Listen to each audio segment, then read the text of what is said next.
Hey,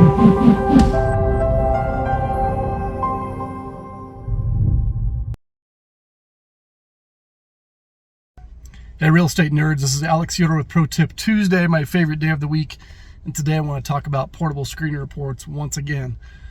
I'm back, that's right, to talk about portable screening reports once again. The reason that I'm doing this video is that we've now been running with this portable screening report bill that passed last year for many months now. And I wanted to do kind of an update on what we're seeing. So the first biggest thing that is frustrating for me is that we have yet to see a bona fide portable screening report, but people are taking advantage of tenants, making them pay for these bona fide reports that are not even remotely bona fide. In other words, there's people that are selling these reports as being Colorado State approved, and they contain literally half the information that the bill requires are in these reports for them to be bona fide portable reports. As an example, we had one I want to say a week or two ago. Again, she said that she was told it was a bona fide report, Colorado approved bona fide report, and it literally had only the credit score. There was nothing else in there that the bill requires. So less than half of the items that were required were not even in it. And she was very frustrated because she spent, I don't know how much, $50 to $100 for this portable report, only to find out that the thing is not even usable. It's not bona fide.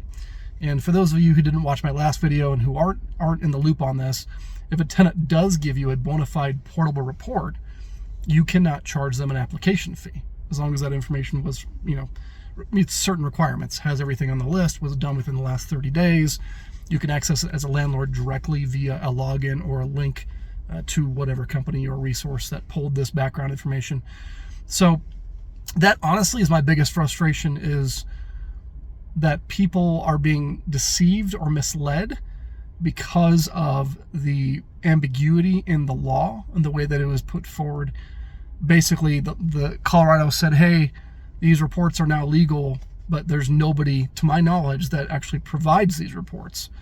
Now, there may be, at some point, a company that provides one that's truly comprehensive and bona fide, meeting all the requirements, but we have yet to see that. It's been a minute. So it's frustrating from that aspect. Also, if you are connected on social media at all, and you're part of any of these groups, these large community groups in your area, in Colorado Springs, for example, there's a lot of questions that come up about these portable reports, and 99.9% of the comments are giving bad information, or giving bad recommendations from people that have no idea, saying, yeah, these reports are legal, and and it's super easy, and here's how you do it. But the reality is that, again, practically none of these reports have any of the information that are required in them for them to be bona fide. Now, let me be clear. There are people that will take, these reports. We're required to take them if they are bona fide, and we will waive those application fees if they are bona fide. Those of us good landlords need to make sure that we're compliant with that, but it still has to meet the requirements as defined by law. And the other thing is that most management companies and or landlords, even if they were to get one, a fully bona fide, accurate, legally compliant portable report, they're still usually going to make the tenant run through or screen through their normal processes, because we want to make sure that we're comparing apples to apples. If I have one application that ran through my system and then one that was ran through God knows whose system, I don't know first of all, how reliable this is, but also it's not going to give me an apples to apples comparison because it's not pulling the exact same stuff from the exact same places. And so most of us are still saying, cool, it's bona fide, we'll waive that fee, but you still need to apply here, fill out all the stuff. I'll run you, and then I can compare apples to apples if there are any other competing applications. It's really becoming standard practice in our industry. So just some food for thought, particularly if you're a tenant or you know someone who's a tenant. Be really, really, really careful that they're not just throwing money away. The reason that this bill was put forward was that people were throwing money away, applying everywhere and getting declined. And I think those of us in the business totally understand that when the market's ridiculous and people are fighting over properties, it is frustrating for everybody.